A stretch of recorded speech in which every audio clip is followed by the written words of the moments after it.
Assalamualaikum warahmatullahi wabarakatuh. Alhamdulillah alladzi faddalana bi al-ilmi wal amal. Wassalatu wassalamu ala asyrafil anbiya'i wal mursalin sayyidina Muhammadin wa ala alihi wa sahbihi ajma'in. Amma ba'du. Subhanaka la ilma lana illa ma 'allamtana innaka antal alimul hakim wa la haula wa la quwwata illa billahil aliyyil azim. Rabbi shrah li sadri wa yassir li amri wahlul 'uqdatam min lisani yafqahu qawli. Ya Fatah ya Alim, iftah lana abwaaba ilmika bi rahmatika ya arhamar rahimin. La ilaha illallah la mawjuda illallah, la ma'buda illallah, la matluba illallah, la maqsuda illallah. Bismillahi tawakkalna 'ala Allah, la haula wa la quwwata illa billahil aliyyil azim. Sama hormati Ketua Majelis Taklim Pengadilan Musyawarah Representatif beserta staf dan jajarannya, jamaah sekalian, syukur alhamdulillah kembali Allah berikan kesempatan kepada kita di hari yang mulia ini, digerakkan langkah hati kita, diberikan kemampuan oleh Allah Subhanahu wa Ta'ala untuk bisa hadir di tempat yang mulia ini. Insyaallah kehadiran kita menjadikan sebuah jalan, sebuah amalia yang menjadikan amal untuk mengantar ke dalam keridhaan Allah Subhanahu wa Ta'ala. Mudah-mudahan dengan sebab hadirnya kita mempanjangkan umur kita, mudahkan urusan kita, memberikan kesembuhan dan kemudahan dalam segala urusan. Amin ya rabbal alamin. Shalawat beriring salam mari senantiasa kita curahkan, sampaikan pada junjungan kita Nabi Muhammad SAW, manusia paripurna yang sempurna, yang Allah jadikan sebagai contoh dan uswatun hasanah, contoh yang baik buat kita. Mudah-mudahan kita yang hadir mampu dan dapat bisa mengikuti kebaikan yang contohkan Rasulullah SAW. Mudah-mudahan dicatat pula oleh Allah Subhanahu wa Ta'ala menjadikan aku syafaatul yaumil qiyamah. Amin ya rabbal alamin. Hadirin sekalian, pada siang hari ini mungkin yang akan saya sampaikan hal yang mungkin sering ibu dengar, tetapi sesuatu hal yang akan saya sampaikan ini sesuatu yang pasti, bukan sesuatu yang tidak pasti. Dan kepastian ini bukan cuma buat orang yang kaya atau yang miskin, yang muda atau yang tua. Siapapun pasti akan mendapatkan hal ini atau akan menemui hal ini. Kalau kaya belum tentu semua orang kaya, repot kalau semua kaya nggak ada yang menerima sedekah. Kalau miskin semua siapa yang mau bantu? Ya, dan ukuran sudah Allah tentukan siapa yang pantas jadi orang kaya, siapa yang pantas jadi orang miskin. Cuman masalahnya kan kita sering tuh, kenapa ya saya dibikin jadi orang yang susah? Ya, makanya banyak nggak ngadu. Padahal Allah tahu nggak? Yang bikin susah siapa? Yang minta dikeluarin susah siapa? Nah, berarti kita ngatur Allah. Ya Allah, keluarin aku dari masalah, mudahan aku, beri aku uang biar bisa bayar utang, biar bisa. Kita ngatur Allah, padahal Allah tahu nggak? Sengaja nggak dibikin. Nggak ada yang tidak disengaja oleh Allah, dan tidak ada pernah yang salah dalam menentukan ketika Allah menentukan kepada hamba-Nya. Namun kan tidak semua terpilih, hanya sebagian, baik sebagian besar atau kecil. Namun sesuatu yang pasti itu yang akan saya sampaikan ini bukan hal yang tabu atau jarang kita dengar, cuman kadang-kadang kita lupa, makanya sering diingetin. Sampai-sampai Nabi sebutkan orang yang cerdas, orang yang pandai itu adalah orang yang banyak mengingat ini. Apa itu ini? Ya, benar? Sering dengar? Sering? Gimana dengan kematian, ibadahnya meningkat apa adem-adem aja? Sering dengar kematian. Harusnya dengan sering mendengar kematian, dengan hal yang berkaitan dengan kematian itu, ibadah kita semakin meningkat, maksiat kita semakin berkurang. Kenapa? Karena kita bakal salah satu sahabat yang pengganti Rasul yang pertama itu namanya siapa, Bu? Masuk surga sahabat ini. Ya, sahabat dekat itu. Ya. Sahabat Abu Bakar Siddiq, khalifah yang pertama. Satu saat beliau ingin mengetahui bagaimana keadaan rakyatnya ketika menjadi khalifah. Kalau khalifah sekarang barangkali presiden ya. Beliau jalan beserta beberapa sahabat. Dilihat ketika beliau berkeliling di satu kebun milik kaum Ansor, sahabat Ansor. Abu Bakar ini lihat burung tuh, tinggal dari satu pohon kurma pindah lagi ke kurma lain, pindah lagi, terus terbang dengan riang dan gembiranya. Tetapi pada satu saat Abu Bakar duduk dan menangis. Sahabat yang melihat, ada apa denganmu ya Abu Bakar? Kalau kita bilang, ngapain nangis? Kenapa nangis? Apa kata Abu Bakar? Aku menangis melihat burung tersebut.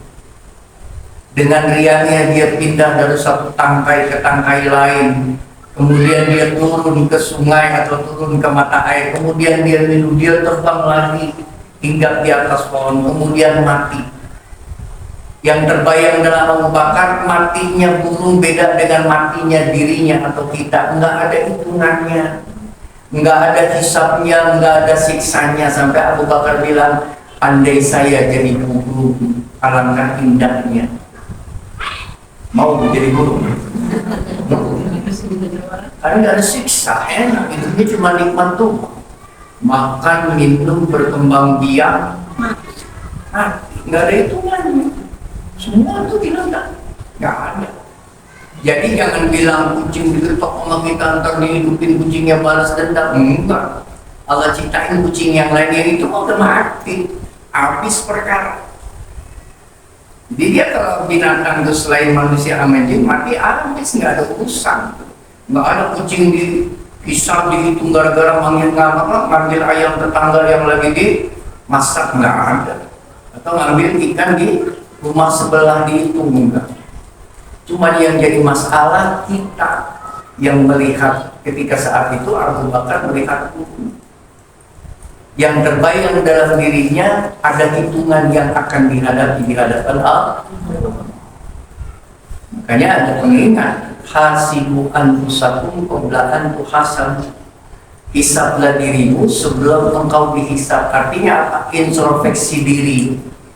Kira-kira sejauh mana apa yang sudah kita lakukan antara kebaikan dengan kemaksiatan. Karena kita sedang berjalan menuju Allah, kira-kira banyakkan mana nih yang sudah kita bawa untuk menghadap Allah. Ini saya bukan nomor ibu, nomor diri saya. Yang mudah-mudahan ibu kita ketentuan. Sampai umur segini saya 50 lebih, dipotong 15 masa balik. Berapa? 50 kurang 15? 35 tahun saya dituntut dengan sholat tidak boleh kurang, dengan puasa nggak boleh kurang, dengan zakat yang wajib nggak boleh kurang begitu. Ya, dibandingkan dengan kemaksiatan dosa yang pernah dilakukan, kira-kira lebih banyak yang mana? Ya, sementara permintaan di dunia pengennya masuk, sementara amalnya cuma berapa tadi? 35 tahun pengen masuk surga. Itu pun masih dicampur dosa. Ya, masih dicampur. Udah gitu dosanya Pak, Nabi Adam cuma satu dosa dari surga itu lagi. Kita dosanya banyak pengen masuk. Gimana? Bingung kan? Makanya seseorang masuk surga itu bukan karena amal. Oh, dia mah hebat, nggak pernah berbuat ini pasti masuk surga. Ya belum tentu. Yang tahu hanya Allah, karena ketentuan seseorang itu adanya nanti Allah berikan di akhir dalam kehidupan. Bersisok gimana nggak hebat, 900 muridnya bisa berjalan tanpa napak. Tahu napak? Ngambang, bisa jalan ngambang saking hebatnya. Tetapi siapa nyangka Bersisok sebegitu alimnya ketika meninggal imannya nggak kebawa. Padahal dia ahli ibadahnya luar biasa, itu muridnya nggak bisa napak gimana gurunya. Nah kalau kita jalan napak orang kabur, nggak napak maksudnya itu jalan nggak napak orang kabur ya. Itu pakai mukena jalan nggak napak apa? Oh yes. Makanya penting buat kita, buat saya dan kita yang hadir mengingat tentang kematian. Kenapa? Kematian itu pasti. Cuman kepastiannya kita tidak pernah tahu dan tidak pernah diberitahu tentang tanggal waktu dan berapa usia kita ketika kita dalam keadaan saat itu diperintahkan menghadap. Maka sesuatu yang pasti itu adalah al-maut. Dan sesuatu yang tidak diketahui sama al-maut, tempat dan waktu. Karena ada sahabat Nabi Sulaiman ya, lagi ngobrol Sulaiman datang malaikat disuruh melototin, yang dipelototin takut ya kan? Ya. Akhirnya apa? Minta ketika itu dianterin sama Nabi Sulaiman, tapi bukan Nabi Sulaiman yang pakai kendaraan Nabi Sulaiman, minta dipindahin ke India. Padahal memang jadwalnya dia mati di India. Ternyata dia kabur dari malaikat Israel. Begitu sampai di India, malaikat Israel udah nungguin di sana. Akhirnya ditanya Nabi Sulaiman. Kenapa kau melototin orang tersebut? Gimana gak melototin? Orang dia harusnya ditungguin di India, matinya di India, kenapa di sini? Akhirnya apa? Pindah ke India dicak. Itulah dengan kita sama. Orang Tegal belum tentu meninggal di Tegal. Orang Jakarta belum tentu mati di Jakarta. Meskipun mati di Jakarta dibawa ke Tegal, tapi juga matinya di Jakarta.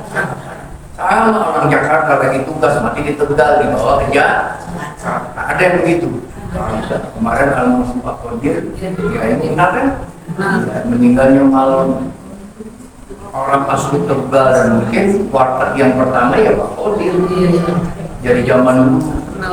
Tapi alhamdulillah itu luar biasa. Saya salutnya dengan beliau satu. Pada usia senja fisiknya masih kuat, tapi kekuatan fisiknya dia gunakan untuk ibadah. Yang saya tahu, meskipun jalan udah pada miring-miring susah, tapi masih ke masjid. Itu luar biasa. Ke madrasah meskipun datang tidur gitu, tapi masih datang tahlil. Gak lama kok kayak masa nggak kelihatan innalillahi malam-malam sampai ini. Meninggal usia 84. Saya 84. Itu luar biasa. Ya. Luar temennya Ustaz Bohri sama temennya Pak Slamet. Dulu orang Tegal punya basecamp di sini, punya bela diri atau punya organisasi yang namanya Kuntulan. Pernah dengar Kuntulan? Ya, Kuntulan apa artinya ayo? Ayo, Kuntulan, singkatan tuh, tapi Islam apa yo? Ya, ini belum tahu. Dulu ada JTWT, ya kan? Kalau Kuntulan tuh dia seni kayak kantor kalau sekarang ya, kayak Romana itu namanya Kuntum Khairu Ummatin Ukhrijat Linnas, maka disingkat jadi Kuntulan. Ya mereka tua-tua main tapi sambil berjarak. Kalau sekarang kan anak muda, tapi isi-isinya dakwah. Itu luar biasa. Makanya beliau menurut saya meninggalnya bagus. Dari itu malam rapi bersih gitu kan. Bawa saat itu malam jam 2 sana 3 dibawa ke Tegal. Atau Tegalnya di sebelah mana dan bukan keamanan. dibawa ke sana. Nah, buat kita yang menjadi pembelajaran buat kita apa? Yaitu akhir yang harus kita selalu ingat. Kira-kira akhir kita gimana ya? Cuman kan maaf, saya dan ibu mungkin sama, dengar kata mati itu takut, ngucap mati aja takut. Ibu pernah nggak pesan sama keluarga, Pak nanti kalau mama mati, pernah nggak ibu? Nggak berani, takut jadi doa. Ya kan? Nggak berani kan? Nah, jangan macam-macam, nanti kalau mama meninggal besok Senin atau Lusa gimana? Gak ada yang berani kan? Kenapa? Karena kebayang oleh kita takutnya mati itu berbagai sebab. Nih ibu, saya yakin kita ini masuk. Pertama sebab kita takut mati karena kita betah di dunia. Betah. Belum siap. Betah. Belum siap. Kenapa? Belum siap. Kalau belum siap berarti nyiapin. Itu faktor yang pertama, betah. Itu aja betah, orang nggak pernah mau mati. Yang udah tuanya mempanjang umur mau, gerak aja udah susah, doain jadi panjang umur, padahal udah di tempat tidur. Ya, karena betah. Emang dunia itu emang tempat yang betah. Siapa yang gak betah di dunia? Buktinya nggak ada yang berani mau mati, nggak ada yang berani siap. Faktor pertama betah. Padahal ingatkan dunia ini ibarat apa? Sebuah penantian, artinya sama dengan kita di dunia ini nunggu apa? Orang bilang katanya nunggu mati. Biar padahal kalau orang nunggu mati sifatnya pasif, diem dia, nggak punya aktivitas. Seharusnya kita menghadapi kematian bukan nunggu, tapi menjemput. Bukan maknanya bunuh diri, bukan. Kalau namanya jemput ada gerak, ada reaksi, ada usaha untuk menjumpai kematian. Berarti ada persiapan menjemput kematian. Cuman ada orang mengatakan menunggu, namanya menunggu kan jenuh, dikasih mainan. Anak nunggu di stasiun rel, kasih mainan, antar nggak? Dititipin sesuatu, antar nggak? Makanya di Quran, laibun walahun, dunia itu tempat permainan dan melalaikan. Dikasih mainan jadi lupa. Padahal sudah diingetin, dunia itu asal katanya dari apa? Awas dia belajar tajwid jangan duya. Apa hukumnya dunia? Hukumnya idgham, betul. Tapi dibacanya nggak boleh idgham, dia dibacanya izhar. Dibacanya dunia, padahal mati ketemu ya, hukumnya apa? Idgham. Idgham kan idgham, tapi wajib dibaca izhar jadi dunia. Dari kata apa? Dari kata dana. Apa tuh dana? Dekat, sebentar. Maka di dunia ini sebenarnya sebentar, tapi kita betah. Sebentar nggak? Ibu sekarang sadar nggak umur ibu sekarang berapa? Sudah lewat dari 17 belum? Dulu waktu belum 17, ngarepin nggak 17? Ditungguin. Begitu 17 lewat, ya Allah udah 40, ya Allah udah 50, ya Allah udah 60, ya Allah udah 70. Tuh dia seolah direm nggak bisa. Kayak es batu keluar dari freezer, dari tempat pembekuan, dikeluarin dari kotaknya, taruh di luar. Makin beku makin cair, makin kurang makin habis. Itulah umur. Ketika terlahir ke alam dunia, wih kita berdoa selamat ulang tahun, padahal apa?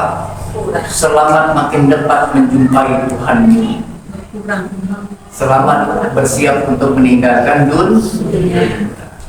Makanya orang tua jangan berani ulang tahun. Kebanyakan anak ya lagi pula jangan ikut-ikutan, beli kuetar, pakai review, giginya gigi palsu, ya lo aja. Gitu giginya nempel, nggak boleh gara-gara. Nah, buat kita ya maaf yang sudah usia di atas 40, 50 itu sebenarnya sudah jangan secara teori, secara keharusan itu sudah bukan lagi saatnya untuk menyia-nyiakan waktu sebenarnya. sebenarnya. Tapi kita makin tua makin senang piknik nggak? Jalan-jalan gratis disiapin bis 3 di atas, belum waktunya udah penuh itu. Gratis, jalan ya. Beda. Nah, makanya kematian itu satu tadi orang takut karena masih betah.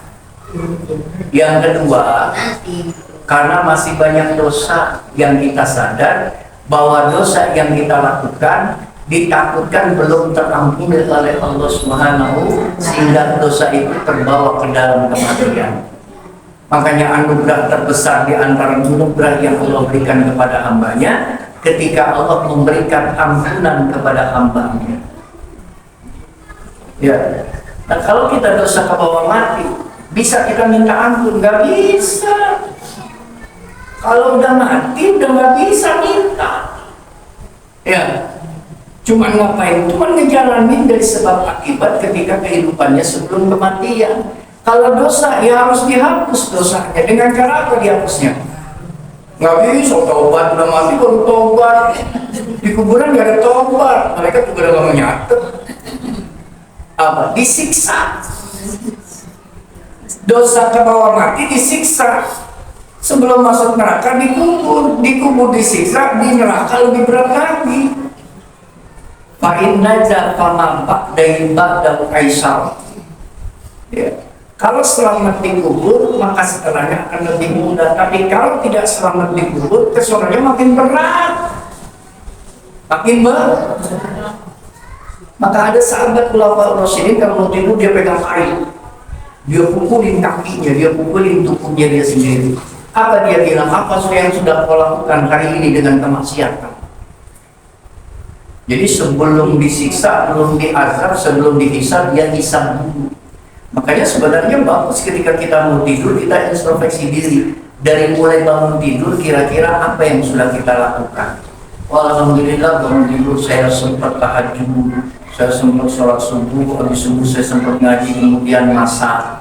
Misalkan, oh ternyata alhamdulillah banyak nilai kebaikan yang saya lakukan. Mau tidur alhamdulillah. Tapi ketika mau tidur ternyata mau tidur melakukan ini yang maaf, misalkan kemaksiatan, sehingga dia introspeksi diri kemudian minta ampun kepada Allah. Yang dia takutkan ketika dia tidur nggak dibalikin lagi itu. Orang tidur itu sebenarnya mati kecil. Ya, tapi banyak yang dari mati kecil jadi mati besar alias nggak bangun lagi. Dan di Quran ada Allah digenggam ruhnya, ada yang dikembaliin, ada yang enggak. Makanya ada ruhul hayat, ada ruhul yaqdah.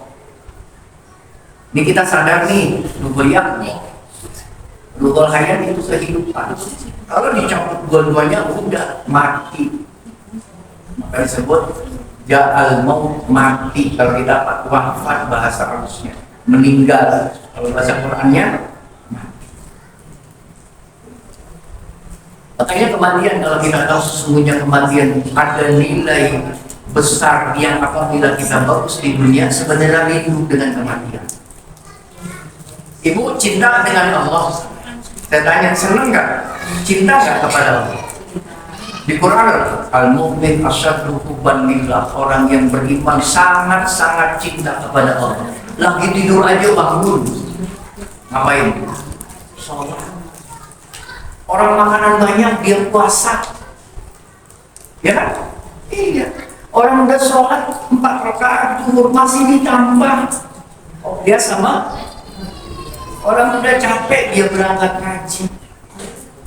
Itu tanda cinta kepada, ketika sama ibu, ketika dulu masih muda, cinta sama pacar ibu atau mantan pacar dulu, suami ibu yang sekarang janjian sama ibu jam 3, sebelum jam 3 udah datang.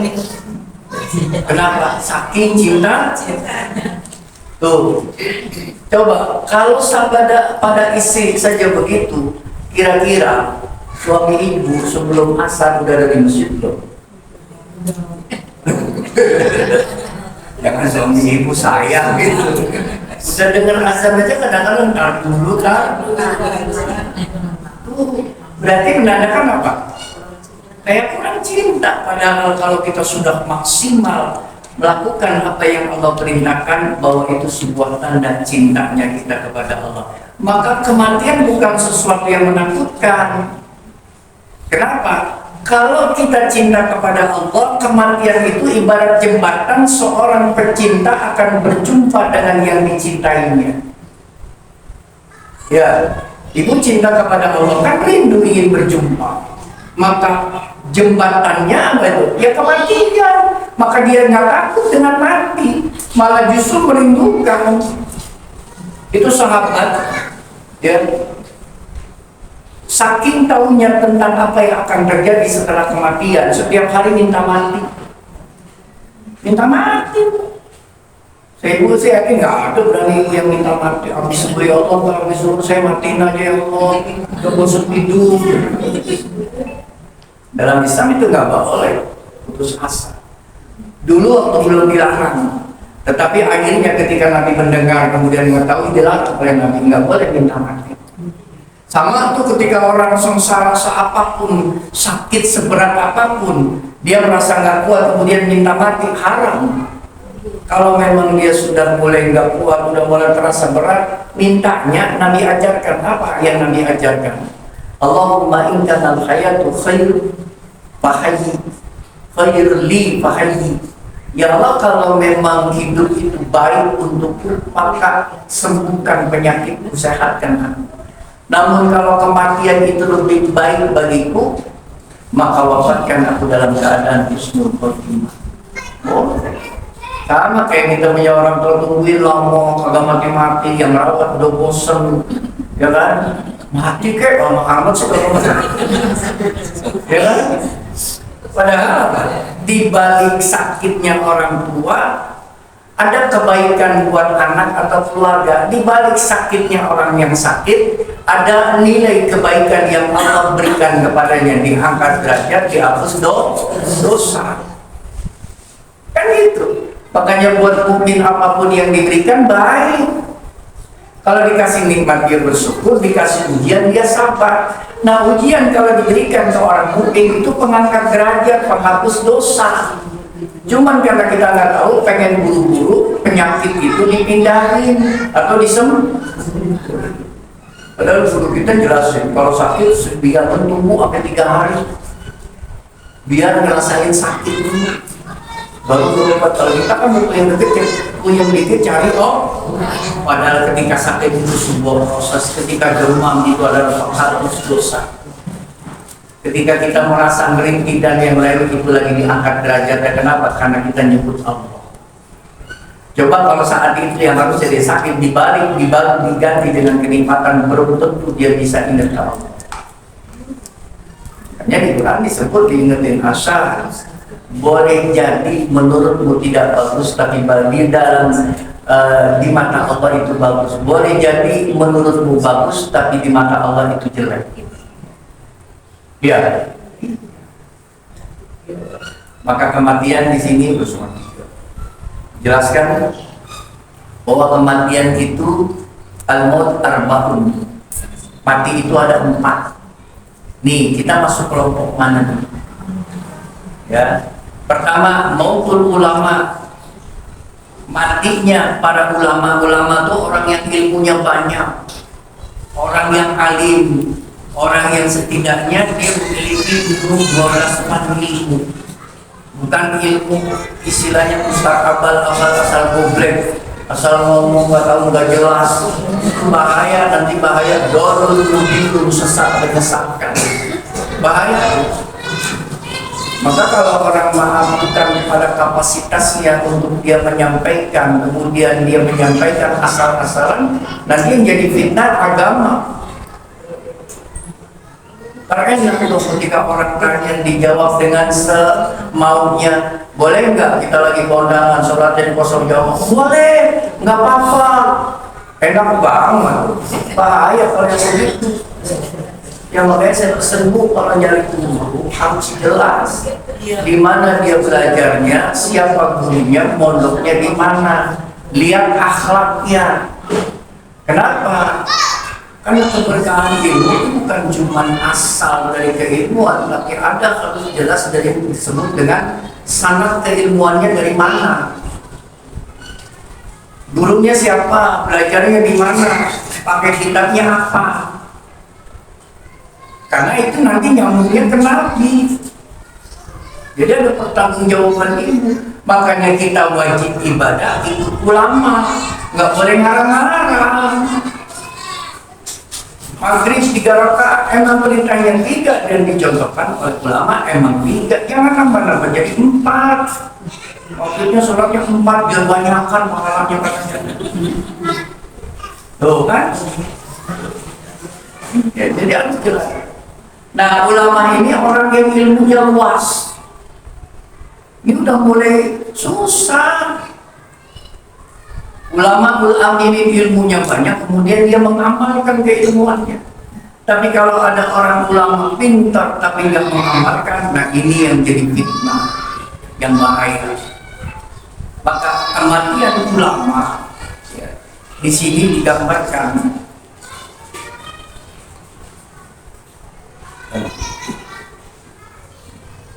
Mautul agniya, mautul fuqara, mautul ulama. Satu, kematian ulama itu menjadikan apa? Menjadikan satu kebinasaan atau kerusakan, fitnah. Kalau orang-orang yang pintar wafat, kita nggak sedih, kita nggak nangis, kita nggak menjadi apa? Nggak menjadi duka, itu bahaya.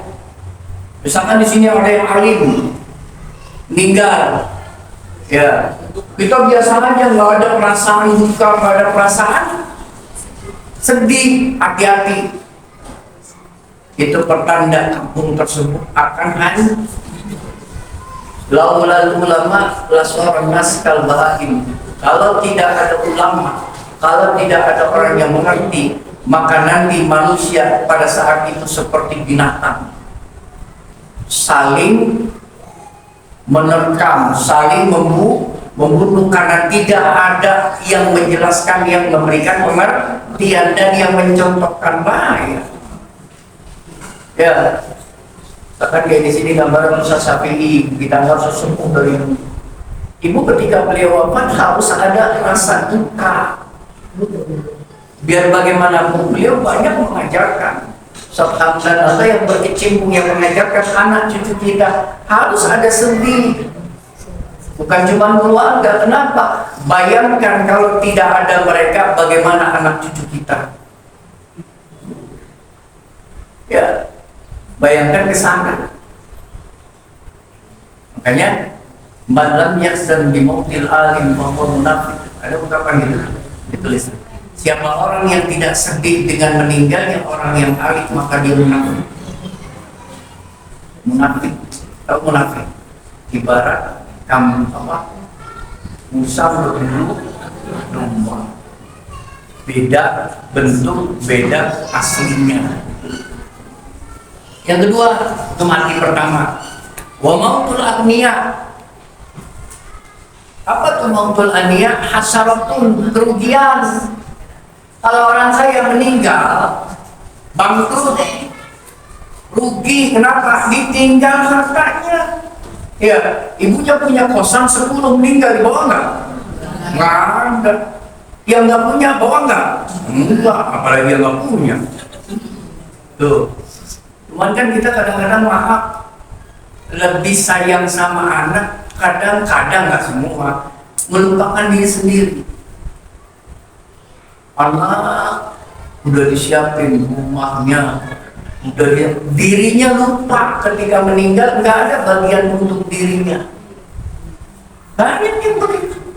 Tapi saya pernah dengar hebat, ada seorang ibu orang sini, Pak Iwan, saya udah wasiat ke anak saya, kalau saya nggak ada rumahnya buat ini, bagiannya ini, tapi ada satu tempat yang jangan dijual, itu buat mama. Ketika nanti mama meninggal, ambil dari situ untuk haul, ambil dari situ untuk rowahan, ambil dari situ untuk amal mama. Jangan semuanya dijual. Tapi banyak nggak yang begitu? Jarang, ada sih tapi jarang. Anaknya ditinggalin, dirinya berangkat nggak nyiapin apa-apa. Kalau anaknya masih ingat, bagus, alhamdulillah. Nah kalau anak ditinggal kemudian jadi fitnah, na'udzubillah, berarti dia meninggalkan barak untuk anaknya dan dirinya. Repot. Makanya kematian bagi orang kaya itu hasratun kerugian. Dia punya perusahaan, gara-gara pimpinannya meninggal, dipecat semua, perusahaannya bangkrut. Kemudian ngomong fuqara. Ada yang ketiga, mati orang miskin, orang fakir. Kalau orang fakir hidupnya susah nggak? Susah, buat makan aja susah, ya kan? Buat berteduh aja susah. Mati, istirahat dia. Istirahat dari susah, istirahat dari sengsara. Udah mati masang sengsara lagi nggak? Enggak, tergantung. Kalau urusan di akhirat tergantung kehidupannya baik atau jelek. Nah buat orang mukmin ada dalam hadis lain, rahatul lil mukmin, istirahat bagi orang beriman. Kok bisa sih orang yang beriman dengan sebab mati dia disebut istirahat? Lihat Bu, kalau ibu yang rajin ibadah masih hidup tengah malam bangun padahal ngantuk, masih capek ibu berangkat ngaji, masih lelah ibu kerjain sholat, capek nggak? Capek. Tapi setelah mati ada sholat lagi nggak? Ada ngaji lagi nggak? Istirahat. Makanya orang ketika masuk kubur, dua malaikat bertanya, ketika beres dengan pertanyaannya dia bisa jawab, apa kata malaikat? Naumatal harus tidur. Tidurlah kau seperti tidurnya pengantin, istirahat. Enak nggak? Udah nggak ada sholat, tinggal istirahat, ya kan? Tidurnya kayak tidur pengantin. Kok digambarkan tidur pengantin? Karena tidur pengantin, ibu yang udah pernah ngalamin, begitu bangun kaget kok di rumah mertua. Saya itu, kan? Kok di rumah baru, kok ada temennya. Perasaan baru tidur, padahal tidur udah habis isya sampai menjelang. Perasaan cepet, saking enaknya tidur. Itu gak terasa tuh. Maka dijelas dari sini, orang yang mukmin, yang soleh, ketika bangkit dari kubur tuh kayak orang yang tidur dibangunin, ada debu, cuma gini-gini doang dia bersihin debu, udah. Tapi kalau orang yang maaf, ahli maksiat, itu dibanguninnya makanya di kubur itu sekali-kali ibu kalau tukang gali kubur tanya, ngobrol, Mang pernah lihat kejadian apa aja Mang di kuburan? Pasti ada yang menarik. Entah ada kain kafan yang masih utuh, entah ada badan yang gak rusak, entah ada yang kuburannya miring, entah ada yang tulang jadi nyatu, entah ada yang wangi. Itu suka ada, suka ada. Ya. Tiba-tiba wangi, padahal nggak dipakai minyak wangi. Tuh kayak Mbah Maimun yang belum lama meninggal ya. Kan Ustaz Adi Hidayat dia cerita, dia ziarah ke sana beserta sama teman-teman dia. Harum wangi, dia tanya, ente pakai minyak wangi apa? Enggak. Kamu pakai minyak wangi apa? Enggak. Tetapi aroma dari jasad Mbah Maimun dari kuburan tersebut semerbak bau minyak. Itu kan menandakan apa? Bahwa dia orang yang baik. Nah, orang yang biasa kita jumpai di rumah bau bangkai, bau perengus, bau apa itu mah jin. Ya, kalau yang nggak bagus itu setan. Ya, cuman karena kita takut, ya udah makin jadi dia. Tuh, itu yang ketiga, yang terakhir. Ya, wa mautul umara fitnatun. Ada matinya para umara. Ya, para pemimpin. Lihat kalau Umar meninggal, presiden meninggal, langsung ada gantinya nggak? Ada. Orang belum masih hidup aja udah banyak yang ngantri. Lurah meninggal, ada yang ganti nggak? RW ada yang udah ada yang ngincer nggak? Ada. RT aja banyak, udah ke atas. Yang pengen tuh Umar. Para pemimpin, para istilahnya pengatur yang dalam pemerintahan, yang mereka punya jabatan, kalau dia meninggal bisa jadi fitnah. Fitnah. Banyak orang yang berusaha menjatuhkan, banyak orang yang berusaha ingin menggantikan. Ya, belum lagi kalau misalkan dia meninggalkan keburukan, jadi omongan macam-macam. Makanya untuk itu, mari sama-sama saya mengajak diri saya berusaha untuk mempersiapkan kematian. Maknanya mempersiapkan, jangan kita menunggu, jemput. Ya Bu, awas tapi jangan salah ucap. Jemput tapi bukan bunuh diri. Jemput bukan nantang, tapi jemput ada aksi dan reaksi yang dia lakukan ketika dia tahu mati itu pasti datang. Apa yang dia lakukan? Banyak melakukan kebaikan, berusaha semaksimal mungkin untuk meninggalkan kemaksiatan. Karena kita tidak tahu kapan, di mana. Karena sekarang lagi musim, katanya tadi Pak Erwan bilang, kalau lagi musim orang meninggal sakit.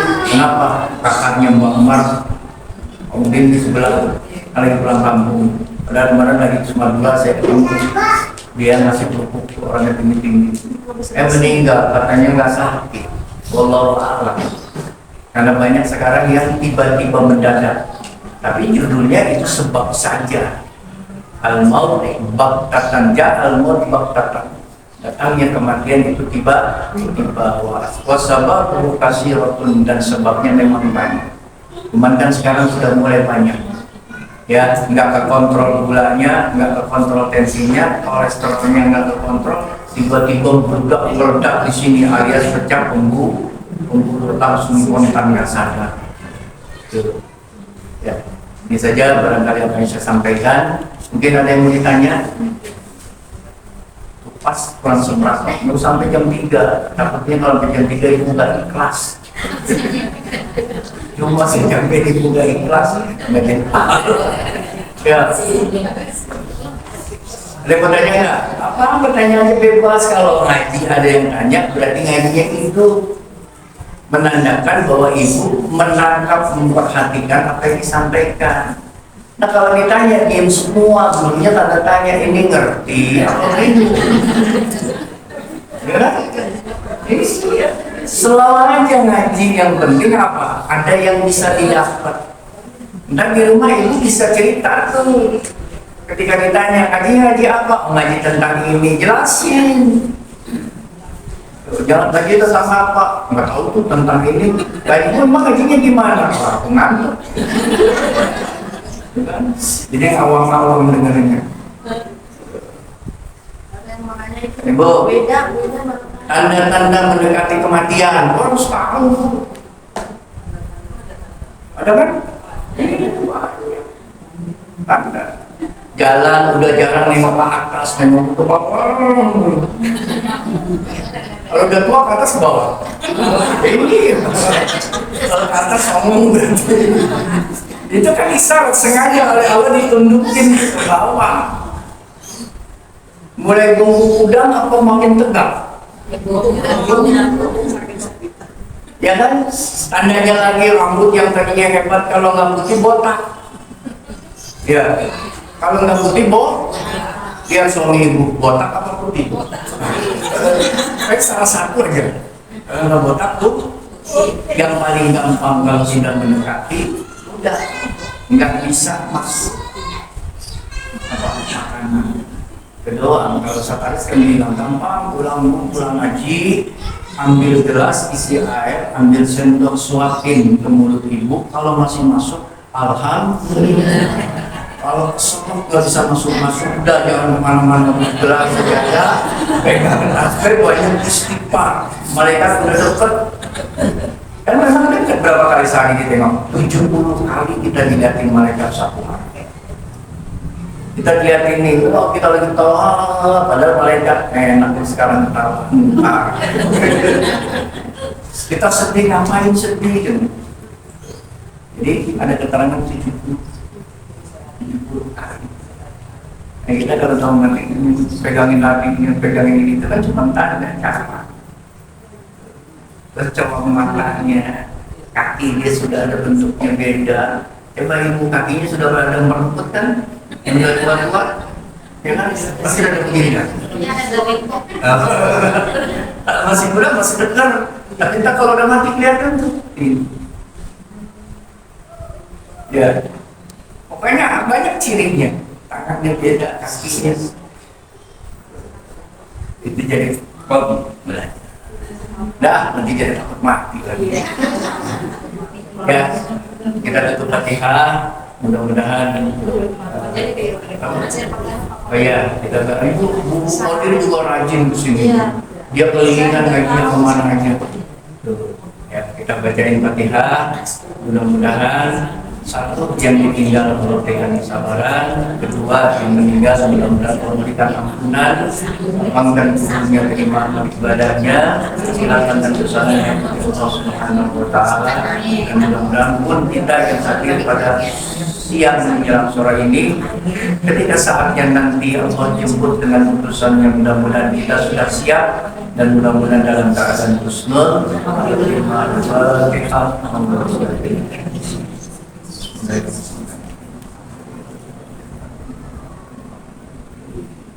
Iya dan aku belajar Ustazin Muslim Sholat Nabi